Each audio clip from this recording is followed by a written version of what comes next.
How to add effect on CapCut. Are guys facing issues to add effect on CapCut application? If that's so, then this video might help you out. Without further ado, let's get started. First of all, open CapCut on your mobile device. Once you open the CapCut, select the project that you want to add effects on. After you open the project, now look at the bottom of the screen where you can see multiple options like text, overlay, and effects. You are looking to add effects, right? Click on effects.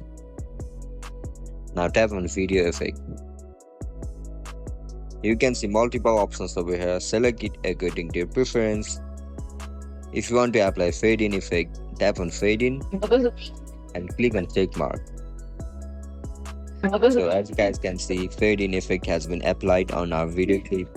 That's it guys, that's how you can add effect on CapCut application. If you guys found this video helpful, don't forget to like, share and subscribe to our channel.